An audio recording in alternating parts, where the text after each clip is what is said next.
Hello, everybody. It's Tara Boothby, Sojourn Psychology, and this is Conversations for Restoration. And this is Tamara MacInnis, who is a fellow Albertan. I'm so happy to have you here, Tamara. Thank you. I'm really excited to be here too.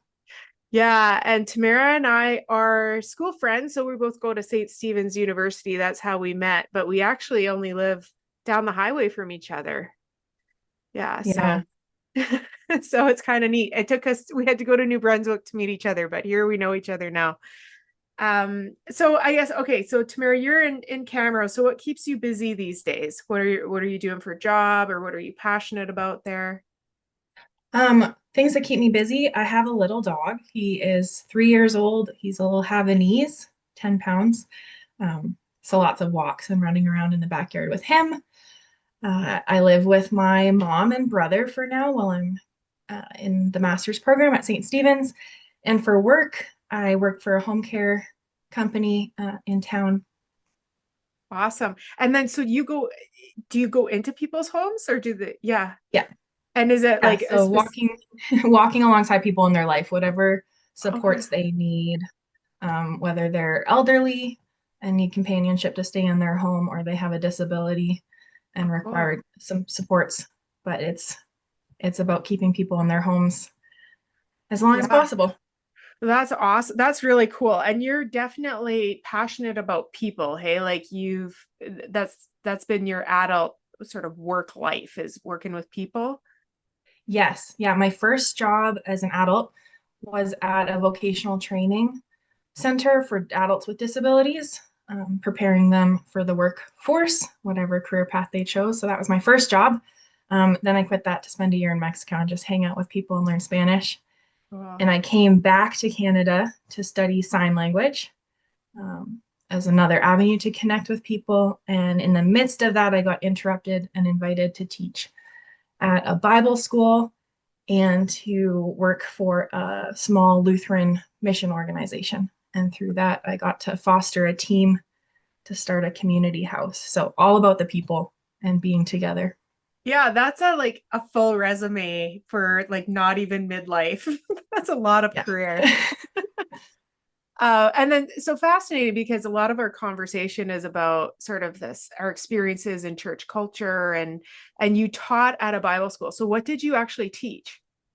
I was the director of what they call the Impact Program, Intentional Ministry, Prayer, and Cultural Training. And that focused on a new way of doing cross-cultural missions, going in as learners and supporters alongside local people. And so I taught that for the second year students at the Oh Bible wow. school. Wow. And so I guess for you this was a good experience, but it didn't actually end up quite so well. No, about 5 years in, I took a sabbatical. And a part of the sabbatical was me desiring space away from the community that I represented to process my own faith and what I believed. Working at the Bible school and for the mission organization, I felt a pressure to represent them and their beliefs, and that held me back from being able to explore my own.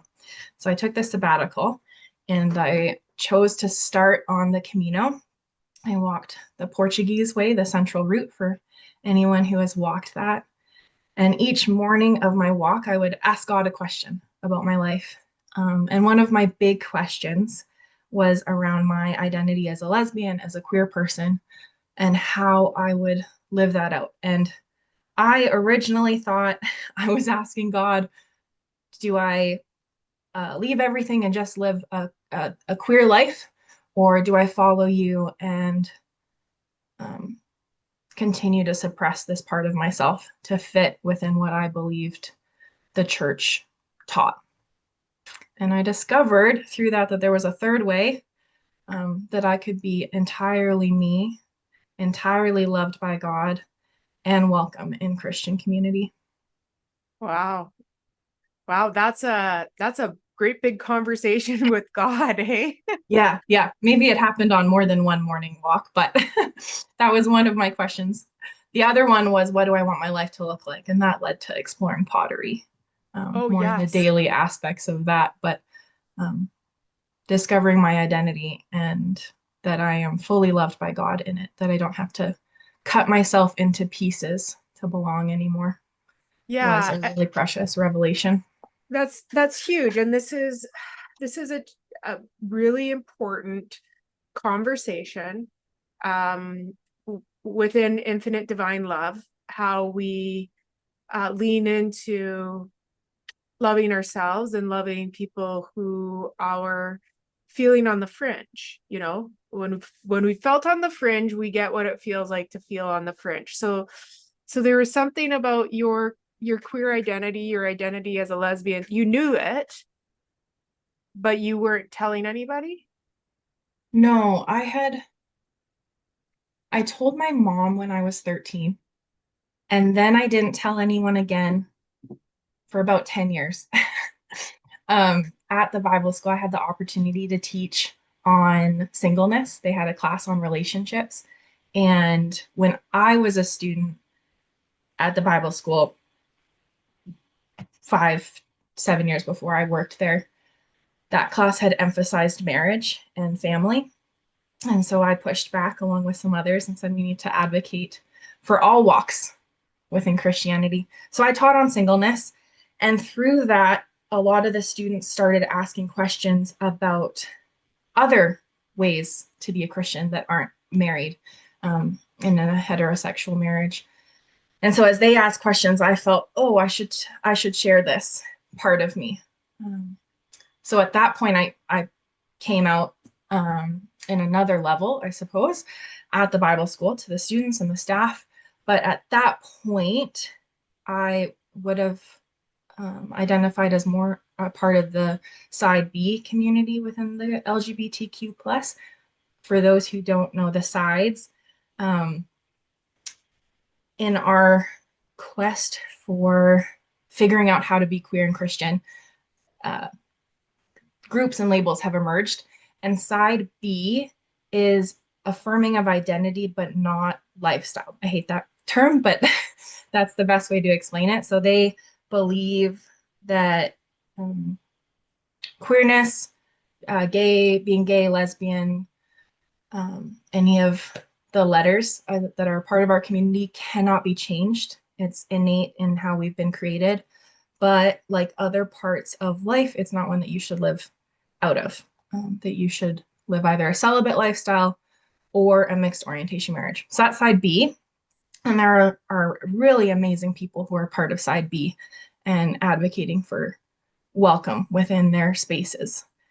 Then there's side A, which is affirming spaces within Christianity. And that side believes that we are created with our orientation, that it is a part of us, a whole part of us, and that God affirms love, and however that comes out fully. And then Awesome. there's side X, which is usually not approved by either side, and that's the pray it away Oh, conversion therapy side um, that perpetuates a lot of harm. yeah. And I mean, I think that there's a lot of movement away from I can't say it right now, converging therapy, but it's a sad part of our history, Mhm. and psychology and theology, that is something that has happened. That's wow, that's an amazing answer, Tamara. Um, and also there's so much grace. So you're saying, like, for some people maybe remaining celibate works for them, but for others it's also really important to lean into a conversation that singleness is not for everybody. No, and singleness and celibacy are a hot topic in the queer community, the queer Christian community specifically, because for so long celibacy was weaponized against us as a way to continue to belong, to fit, to please God. But it's also such a gift outside of the queer community within Christian culture. There's a sacredness to being called to celibacy. Mm. And a part of that sacredness is that it's a choice. And that choice is often taken away from queer people. And so, something I wrestle with is how, from a affirming place, can we celebrate both heterosexual people and homosexual people to live a celibate life if that is a place of joy and delight that God's called them to, without using it as a way to remain good and pure, by I think, silencing a part of yourself.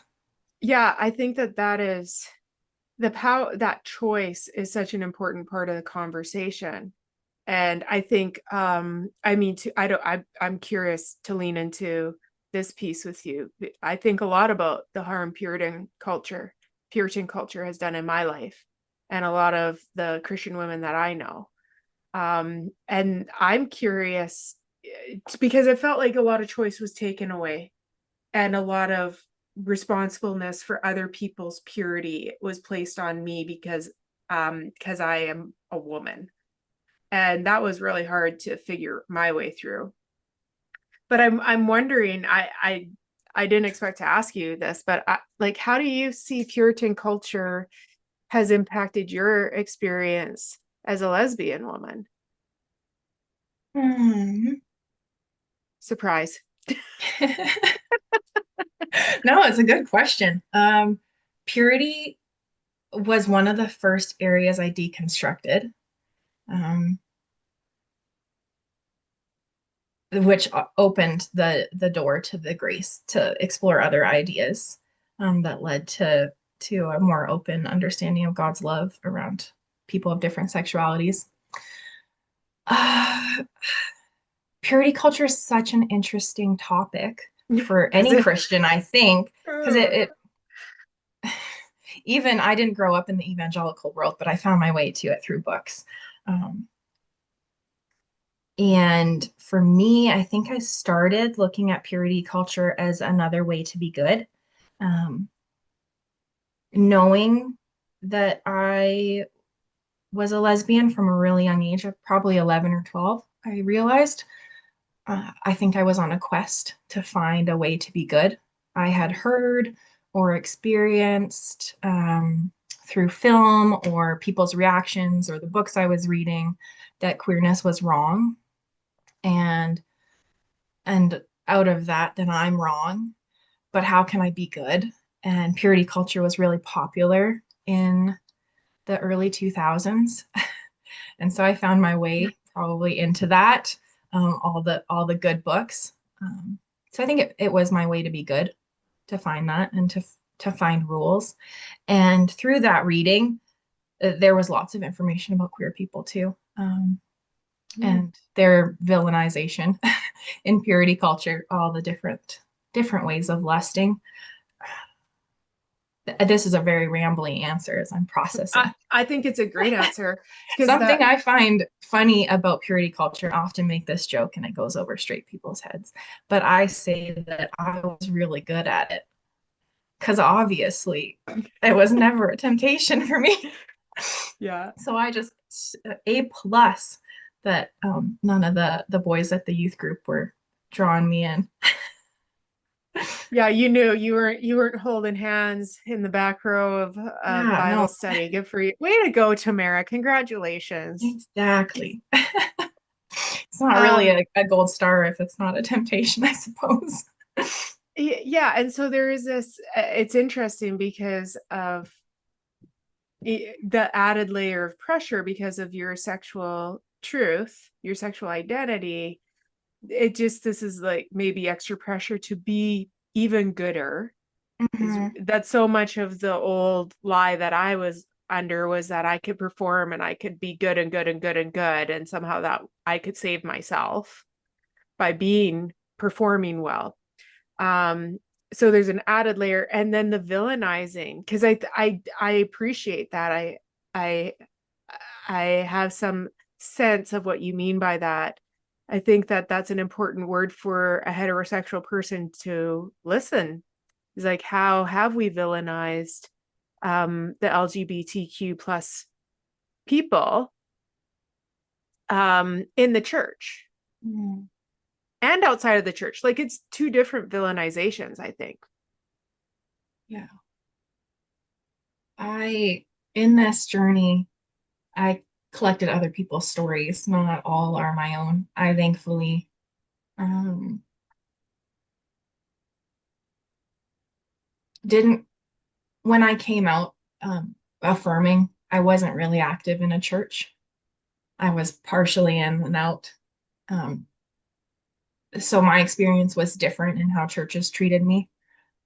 But a lot of people that I've spoken to, when they come out within a church setting, their ministry gets paused, whether that's volunteer or paid.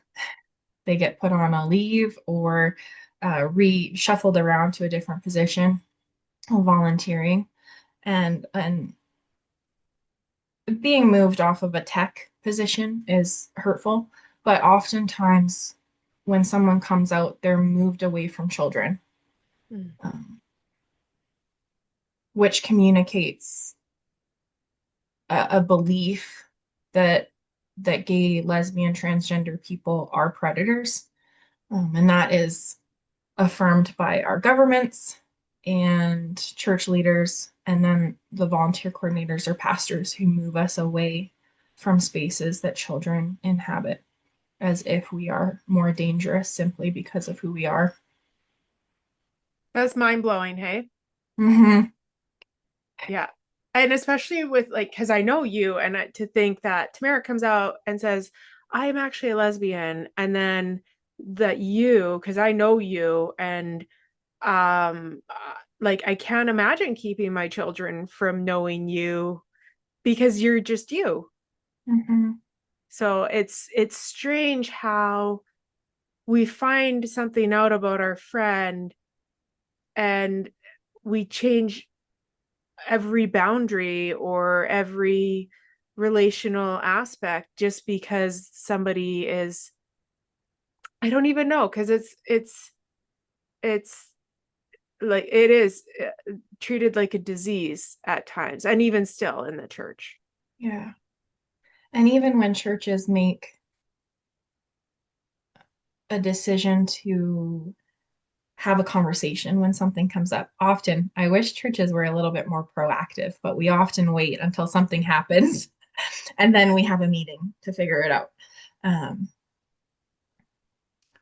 but something I would love for churches to recognize when someone comes out in their presence, one, it's a gift when anyone shares who they are with you, and it should be held that way. And two, people aren't problems to be discussed. And even when your church pauses and recognizes, oh, hey, our worship leader or our Sunday school leader or even our pastor has just come out as gay. What do we do? Um, let's put all their ministry on pause and let's have a few congregational meetings to discuss this. Yeah. Um, that communicates a lot to a person about their worth. Um, Meeting about whether someone can continue communicates that they're disposable. Um, that you've reduced them to this one aspect of who they are, and sexuality isn't something you compartmentalize. It's all of who someone is and what they bring to the table. But often when we discuss whether someone can continue in their role within the church, we forget everything else that they've ever done and who they are, or we think that this part of them changes them. Yeah. And it doesn't. They will just become more fully themselves after Yeah. sharing this with you. Yeah.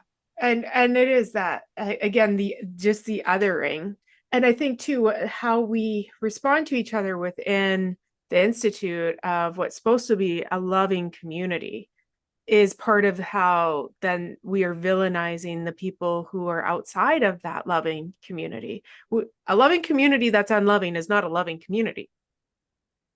And then we're surprised when people are like, ew, Christians. Like, why? I mean, ew, of course. Don't Mhm. like us. Don't like us when we're being hateful to the people that are sitting in the same sanctuary.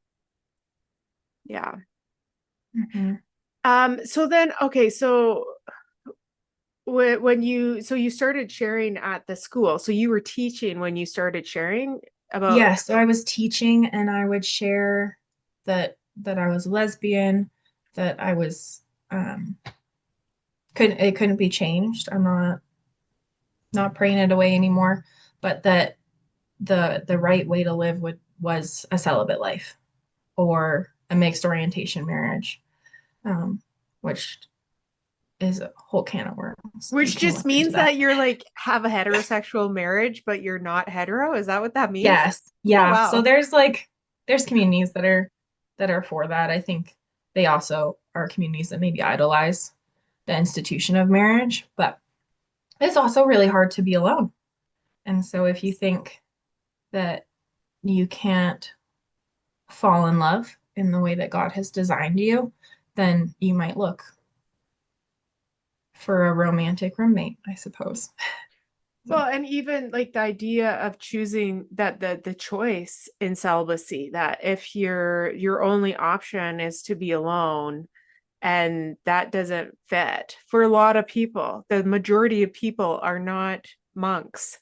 mhm, And even those of us who I love monks, I'd love to be a monk. I still really like having a life partner. That's good for me. So yeah, it's sad. Like there's all of this extra pressure and it is a Puritan culture in its own mhm, self. yeah. And so you were trying to find your footing, and at first you're like, well, honoring myself, then I'm gonna I'm gonna try to go the celibate way. And when you were telling the school, so you tell the students, you tell your peers, how did that go? Usually well received. Okay. Very honored by the my coworkers. Again, I was on a quest to be good. And so I got a lot of affirmation for this. I had come out, I was saying the right things. Um, I felt good about it because it was a layer of freedom. And I think when you have lived, when you've quieted yourself, even just coming out a little bit feels liberating. Little did I know how much more there was out there. Um, but yeah, so I was sharing this. The students appreciated it. I would have students come and talk to me and to share their own stories of being bi or lesbian or gay, and we would talk about that. And that's probably where a little bit of unsettlement began, as I realized, oh, I'm asking other people now to live a hard life. Yeah. Um, so a little bit of friction there, but still, this is a good way. I'm getting a lot of accolades, and it fits. Um, so that continues for a few years. And then, as I said, I went on a sabbatical about 5 years into my ministry at the school. And during the sabbatical, I I entered into a place of realizing there was a radical abundance of grace in God, Mm, and that what I heard from him before I headed to Portugal was that there was enough grace for me to ask questions. I had always been afraid of looking at the other side in case I got stuck there. mm, Um, and at this point, I I believed in hell and condemnation and all the consequences of believing and teaching the wrong things. And so I was too afraid to even look at the what I had deemed wrong, to ask questions because I didn't want to get stuck over there or be enticed. But this radical grace that God extended to me, I took and I went and I asked all the questions. And I I was walking one day and I was listening to Heavy Burdens by Bridget Eileen Rivera, and she shared statistics on queer people in the church. And she talked about the for most people who enter the church, their risk of suicide goes down. Um, whether we connect that to faith or community is is up for interpretation for me. But for queer youth, their involvement in church amplifies their risk of dying by suicide. And I stopped as I was walking, listening to this podcast, and realized that if people are dying, God isn't there. He is not in that, because he brings life and a life abundantly, and it is not Jesus who comes in to kill, steal, and destroy. And so my whole understanding of sexuality began to unravel with that knowledge, that the way we were doing it, the path I was following, was leading to death. And another book that I was listening to a little bit after, Rachel Held Evans, I think it was Searching for Sunday. She shared her own journey to an affirming position. And one of the phrases she used was, "This is what I'm willing to be wrong about." Mm. I'm willing to be wrong about loving people. And so I entered into a space of risk, from my old ideology of having to be right and good, to I'm willing to be wrong about this, and there's enough grace if I am. And through that, I think I've found a place where I don't think it's wrong. I think it is, in fact, very good when people are entirely themselves as God has created them, loving each other and making space for one another at God's table. And now that I know Yeah. that I have a space, I want other people to know they have a space too. Yes. So, yes, that there's room for everyone at the table. We're whole people who are wholly loved. And we're flawed and fabulous. And like, it's just this so much of church culture is closeting, is Mm-hmm. that we closet our flaws and we try to look perfect.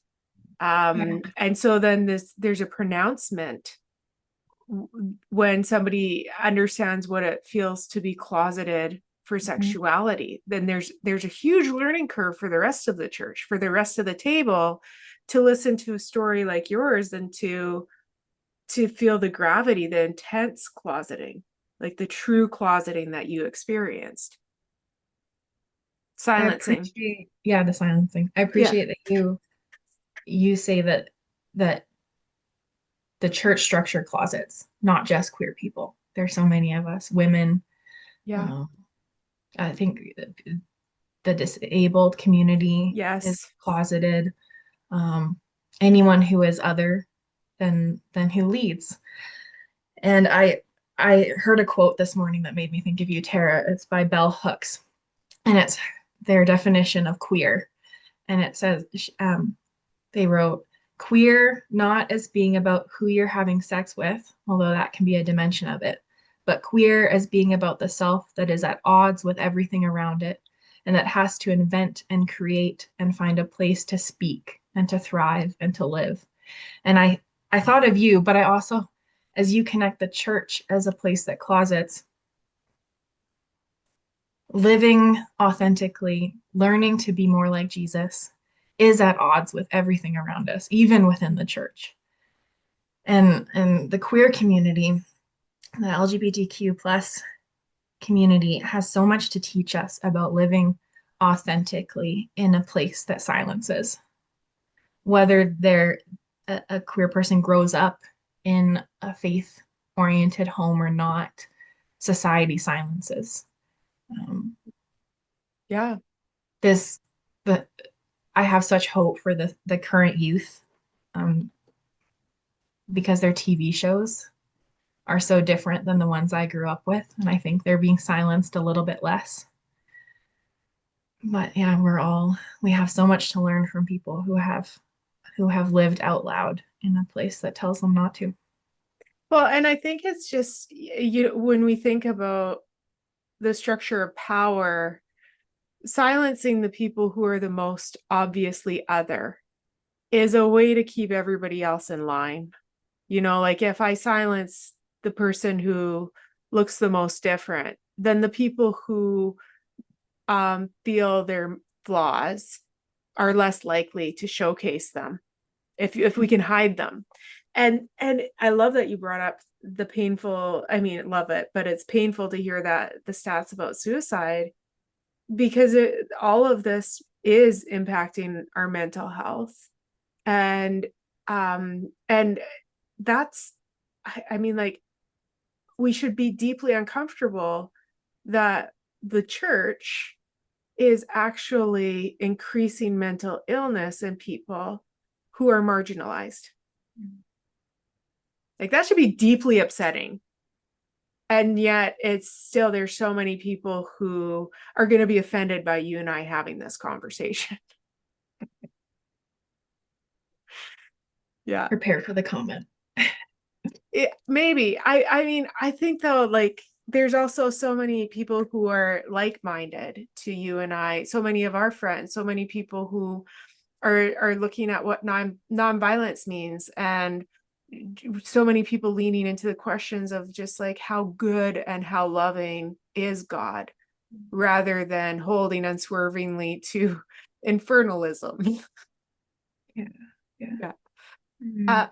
So I love talking about inclusiveness and affirmingness, and I think it's always important to revisit because they're important words, and I think people get confused. So you've been using the term affirming. How do you, like, what does that mean? What does affirming mean to you? I would describe an affirming place as one that is upfront about their beliefs. I think clarity is kind. Um, but you can also be clear and non-affirming, which I appreciate. So if you're a non-affirming church, keep that on your website, please. It helps us all. Don't hide it. But if you are affirming, be loud about it. Don't use it as maybe a badge of honor or something you lead with when directly interacting with a queer person, but have it on your website, have it in your sermons. Not talking about something doesn't make it go away. Talk about things, talk about hard things. Um, as you were sharing that it should deeply disturb us that the way the church is um, communicating to queer people is leading to suicide, that should deeply grieve us. And Yeah. lamenting is a really beautiful part of the Christian tradition. And I think that a space of lament when terrible things happen to communities is really important, not just when there's a hate crime against a queer person, but any kind of hate to any group. The church is a space where lament should happen, Mm-hmm. and a deep grieving and a shock. Um, and silence out of a shock for pain isn't the same as silence from discomfort. When you're shocked, you return to a space of being able to engage. But that the silence that queer people often encounter from discomfort, it lasts and lingers. But don't feel uncomfortable if you're just in a moment of, whoa, that was really profoundly painful. What happened to you? Yeah. Let's sit in that. And then let's lament and move forward. Yeah. And just loving people. I think too, like Gaza too. We should be deeply sad about any genocide, Mhm. and be praying and caring and shining a light on these evil things. Murdering somebody physically, murdering somebody emotionally, murdering somebody psychologically, that's antichrist. That is like unacceptable. And so, yeah, deeply grieved and deeply troubled because of, and I think too, it's, and allowing yourselves to heal, because you and I both have participated in the institution of the church that has been non-affirming and has been non-inclusive. And yet I think I keep healing to be better at Mhm. being inclusive and affirming, and it sounds the same for you. Yeah, yeah. So to go back to what makes a space affirming, I go down all my rabbit trails. They're lovely little adventures, but um, something I've recognized when I look for an affirming space or an affirming church is not just their statements and their practices, but also whether there's other queer people there. I'll often go to an affirming church or one that claims to be. Um, but if there aren't queer people there, I wonder, how affirming are you? What what does this communicate? I'm also looking for community that resonates with my story. And there's so many different aspects of my story who I'm looking for that I connect with. But I'm often looking for other queer Christians because it's a unique walk, a journey that we're on that is different than other Christians and other queer people. Um, so I think maybe holding off or finding a way to navigate being a space that wants to be affirming, but maybe the queer people haven't identified you as that yet. Mm. I don't know what that looks like to communicate. Well, we're not there yet. We're working on it. Yeah. And to yeah, I like that, to have some sense of where are we in the landscape of being inclusive and affirming, and to, so I guess trying to be honest and insightful about our limits of Mhm. whom we're reaching out to care for, as we should with other marginalized groups in the church, like the disabled group as well, as one where we got to make sure we're really equipped. Like if you don't have wheelchair access to your congregation, then you really can't be saying, okay, all people of all physical capacity can come in. Mhm. Might be a silly example, but it's kind of like these parallels where um we can get excited and oversell as well. Yeah, no, that's actually a great parallel example. My brother uses a wheelchair, and we attended a church for a few years, and they built a new building, and it was really accessible unless you were going to be on the tech team, the worship team, or a pastor.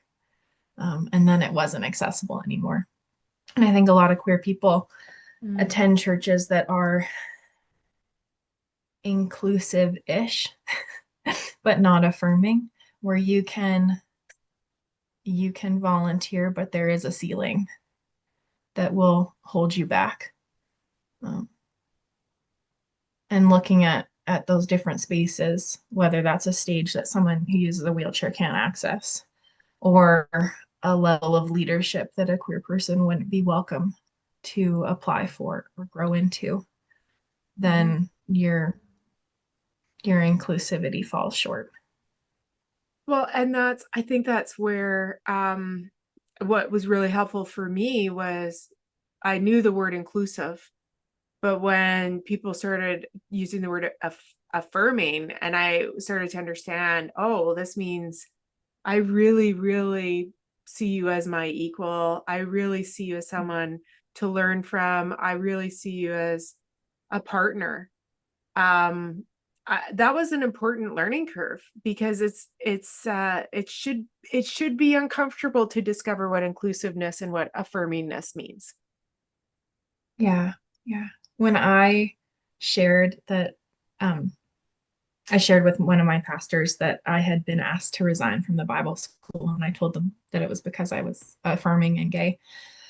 And they shared that I could continue to volunteer and all the things I could continue to do because there are people on the worship team who are having sex outside of marriage, was kind of the equivalent, which also is not, in my opinion, a disqualifying thing at all. It's a different way of living.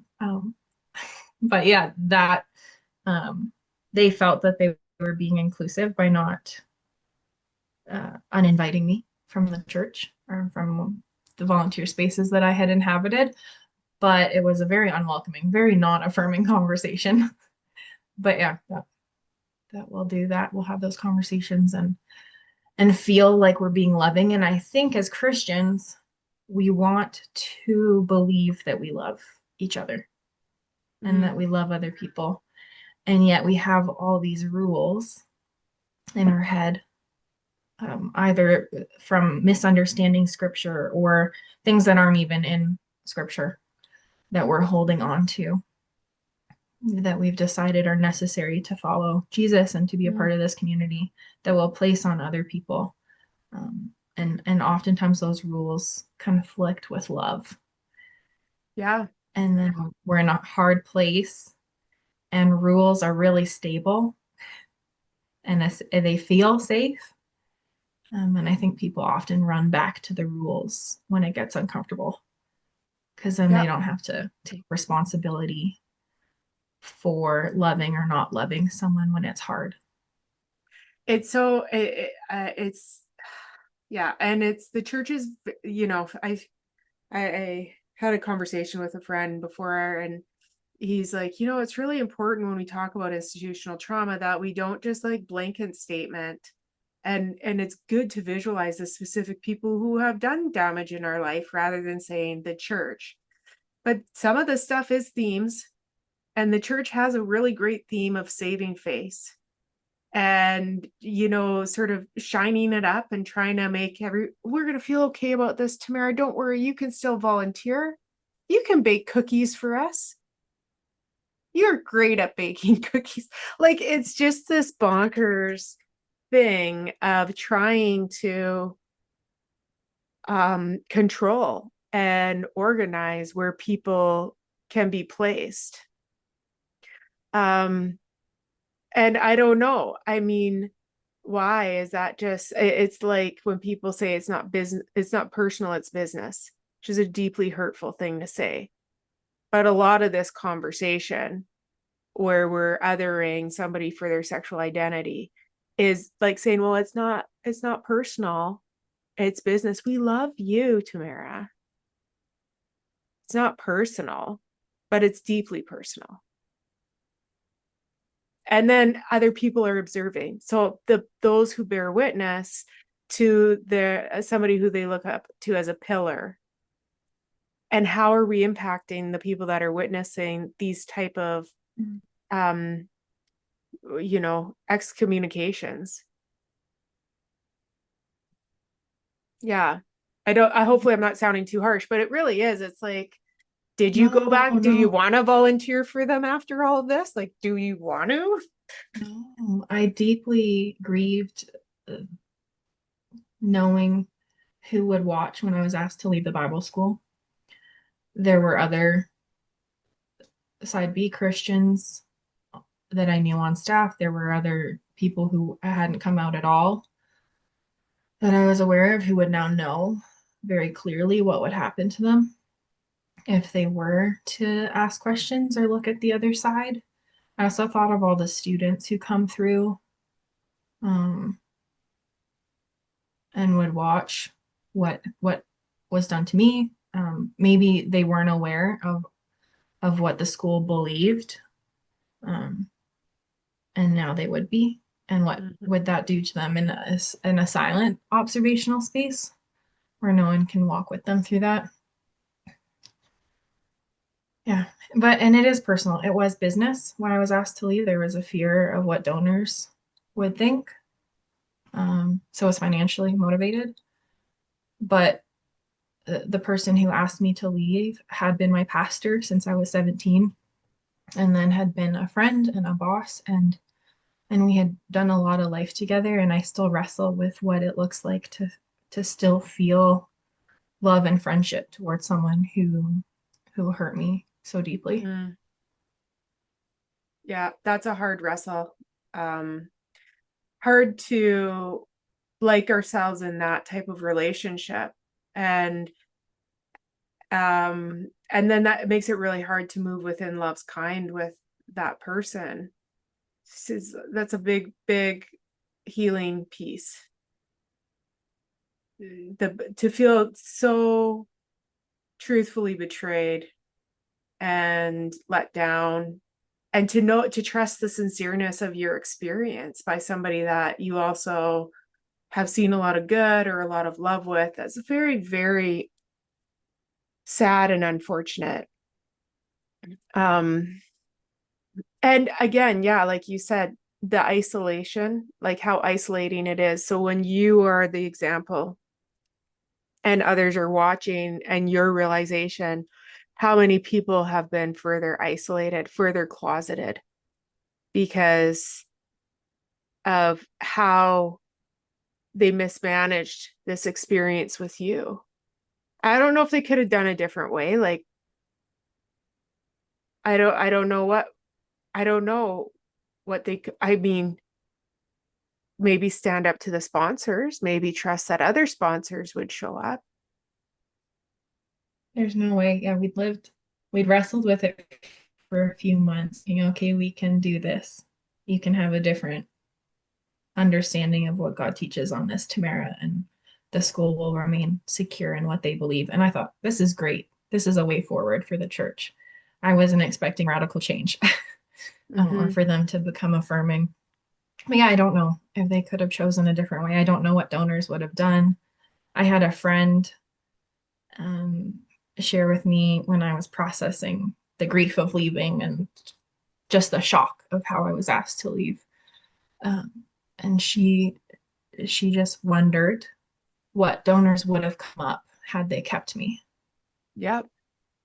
Whether they would have been affirming donors or just donors that were excited for a way of living together and not having to have separate spaces for affirming and non-affirming Christians to inhabit. And Yeah. yeah, what was curious about my experience was that I was working for a Lutheran Bible school and it wasn't affiliated with any one Lutheran denomination. And within the Lutheran faith, there are affirming denominations. And so there was a way forward. It would have been an uncomfortable way forward, but there was a unify that I'm hopeful will come in the future. At SSU, they weren't affirming, and now they are. And so Yeah. just because this school that I worked at wasn't when I was there doesn't mean they won't be in the future. And I think we're moving. I'm hopeful, and I think I believe that the church is moving towards love. I I think the real church, like the Pentecost, we just had Pentecost, and Pentecost, I was in a class with David Goa last week, and he's like, Pentecost is the church. Pentecost is community. So the community that's sitting at this table, everybody that's at the table where we trust and are leaning further into knowing God is infinite divine love. There's a lot of affirmation here. There's a lot of inclusiveness here. And it leans into this piece I wanted to talk to you about as well, is pride. Because I misunderstood pride for a long time. And then when we were at school, you and I were talking about pride because I was starting to figure out, oh, like so often we just think of Pride Month or pride parades or pride events being about people's proudness. And there's a bit of that. Like, it's not a bad thing to be proud of who you are and to celebrate with others. But then what I understood, and I'm curious how you'll talk about this, but I had this epiphany that a big part of pride is the pride, like the pride of lions, and the community that is informed when others who have a similar experience just come together, and there's a knowingness, and then everybody's bringing in their own unique contribution of like a community, how a community, there's hunters, there's gatherers, there's mothers, there's leaders. And so this beautifulness of that now is how I view pride.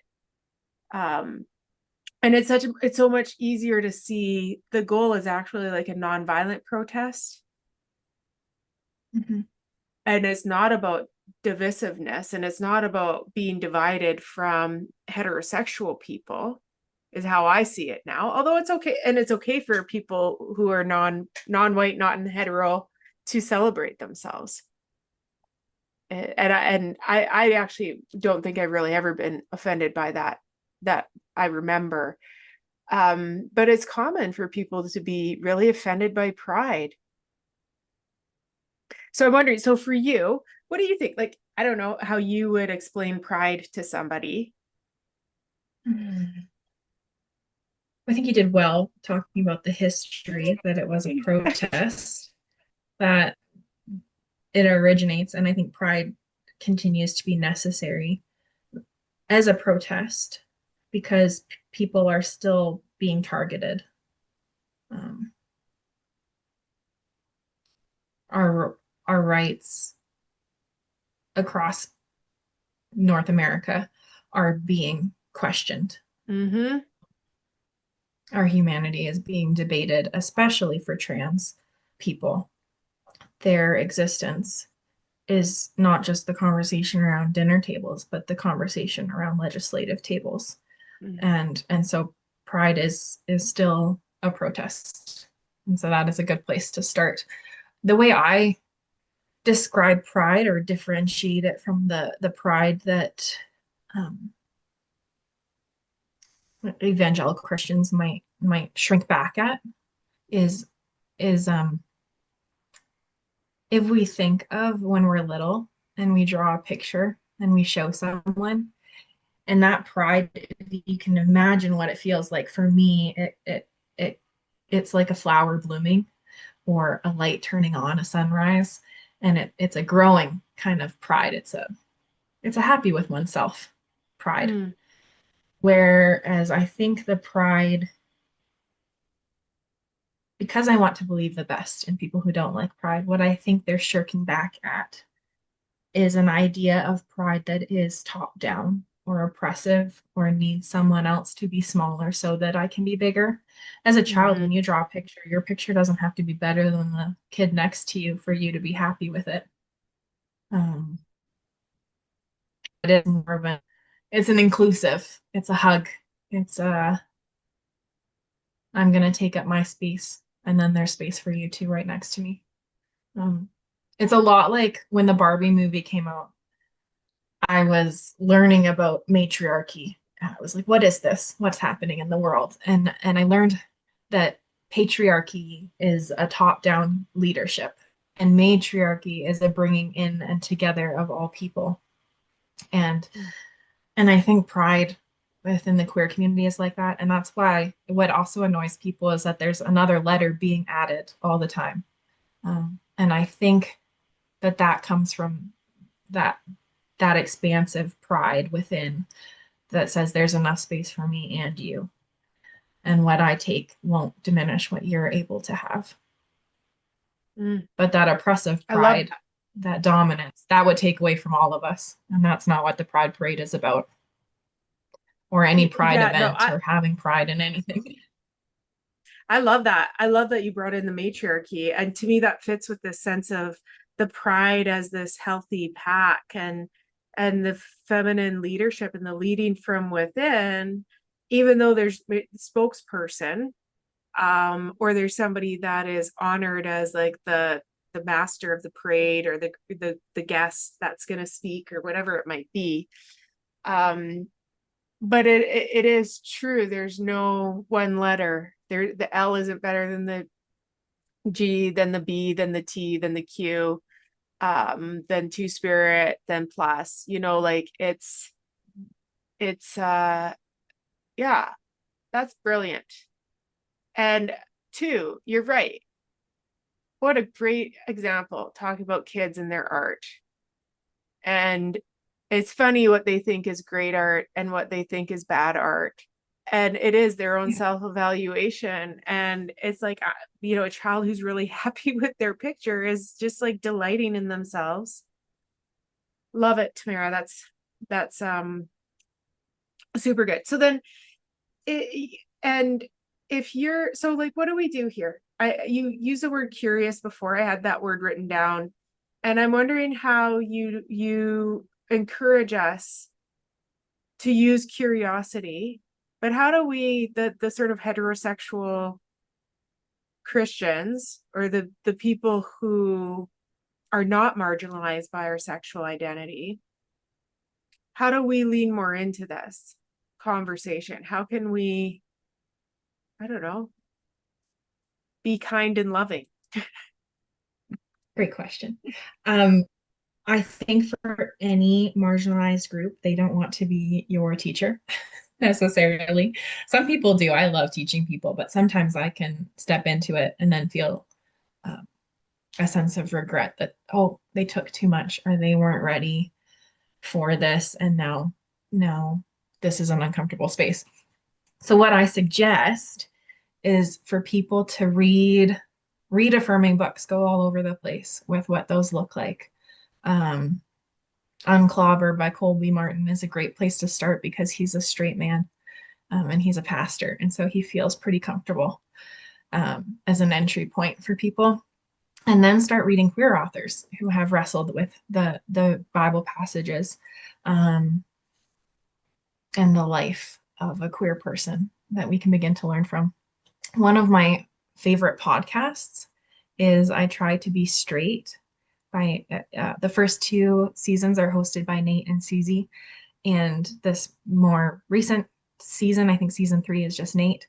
Um, and he is the son of a pastor, and he came out in his early 30s, I believe. And his journey of figuring out what it means to be a queer Christian has been really enlightening for me. And I share some of his podcasts with different people in my life who are exploring what they believe about queer Christianity and queer people in general. So I think doing that kind of work and then meeting or engaging with the queer people in your life, not from a place of wanting to know about their queerness or how they maintain their faith, but just wanting to get to know them like you would anyone else. Ask the Yeah. normal questions. Yeah. And and I think the best way beyond prejudice is to have a multitude of people's stories and faces in your mind. So that when someone tells you, oh, we can't let we can't let trans people use the bathroom because they're going to do who knows what to our women and our children. Well, when you know a trans person, that story kind of falls apart because you realize they're loving, kind, generous people that have a story, that are a real person, that you can no longer turn a person you know into a monster. You can only Yeah. turn someone into a monster who you know nothing about. Yeah. Humanize it and humanize ourselves, humanize the person sitting next to us, and get to know people. And I think it's just like, if you wouldn't ask a heterosexual person that question, maybe don't ask somebody who's non-hetero. Like, we don't have to ask people what they keep in their underwear. Like that, you don't have to ask anybody that question ever. Yeah, it's a little weird. It's totally weird and inappropriate. And it's just the funniness of, I think, too, getting slow. I love the resources you mentioned. I really appreciate Derek Webb, a singer. He was in a Christian band, Caveman's Call, and he's got amazing music out as he's sort of gone through a lot of his deconstruction, and then also to this place of inclusiveness and affirmingness. And he just has a new album out, Survivor Songs, which is for the trans queer community, which is brilliant. And then I'm like, hey, follow David Hayward, follow the Naked Pastor. His stuff is so good because it's spoonfuls to be like, get a little bit uncomfortable, watch read one of his cartoons, feel a bit uncomfortable, and then having this conversation with ourselves to be like, what is uncomfortable about this for me? You know, um, lovely, lovely. And then I think too, so in all of this landscape as well, because you're not just a queer person, you are a queer woman who's in ministry. So that's like a very like, I would think that's a very marginalized population. You would not be wrong. Okay, good. Okay. My There's some intuition. there are some really incredible queer women in ministry that I am finding that the internet is amazing. Just to follow these women, to learn from them, to see them in existence is really powerful. Um, before coming out as affirming, I was uh, I was a woman in ministry, and within the organization I was with, the school, I was the only woman at that level of being a program director. So I was kind of familiar with that. But then I feel like coming out as affirming, even that small space that I had shrunk. But I also think that in a way, my idea of ministry has expanded. Being hurt by Mm. ministry made me take a step back and wonder if I want to go back into paid ministry because it so easily feels like family and then it really isn't.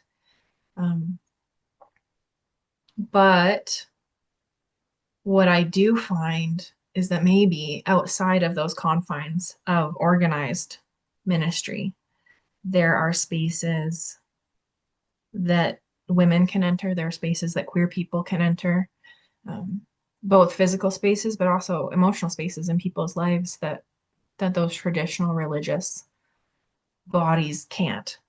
Yeah. The conversations I've been able to have with people, the walls that come down when when it is realized that I'm queer are really cool. There are spaces I can walk into now, and they're not professional spaces. I might never be able to monetize them, but watching someone share or being a part of someone sharing their story of how they see God, wondering if they can fit in with Christianity, and just being able to sit with that and say, I think you can. I think there's Mm. space for you. Um, yeah. So that's Yeah. my hope in going to SSU is that I'm equipped to to be a spiritual leader for people who have felt hurt by the church. Um, and that big church idea, because there are emerging churches. There's an emerging Christianity in the West that is welcoming, but it's not in every community. But there are small pockets, and I hope to be a part of those that pocket for people who still want to follow Jesus and walk in a way that would identify them as a Christian, but without the harm that these institutions that call themselves Christians have perpetuated. Yeah. Yeah. And I think too, just to validate and normalize as well, I mean, when we deconstruct and we work through the spiritual abuse and institutional trauma, it's really hard to want to go back to church, and then it's really hard to find the type of church that is about God is loving rather than, what I view as a, a, a doctrine I can't tolerate, which is a violent doctrine. um so if you're looking for a church that is really about the inclusiveness of God's love, indiscriminate loving nature of God. And then you're also looking for a church that's inclusive and affirming. It is really hard. Like that is really a lot of work. It takes a lot of energy and a lot of effort. And yeah, it's okay if you give up at times. It's okay if people lose hope and take breaks away from the church community. But I hope that I mean, like, I try to be patient with my own pain of trying to land in a community again. And I hope that, like, when people listen to Tamara's story and listen to the other conversations on this Conversations for Restoration, that there's a lot of us who have just had to take pace to figure out what we're going to do to authentically participate in the table discussion that's not causing immense harm to other people. Mm-hmm. Yeah, yeah. I'm on a journey of decentering church in my own walk. I realized that I've idolized it and there's a pull to attend. And I think it comes from the same place of trying to be good. Um, but I'm finding church in so many different spaces than I had been led to believe. And And so for people as they're hearing this, there are so many other places to rest in the presence of God than the four walls um, with an organ or piano and a worship leader. There are so many other spaces that are also good. The sanctuary is a really beautiful place sometimes, but so is a walk around the lake with your dog. So is a coffee with a good friend.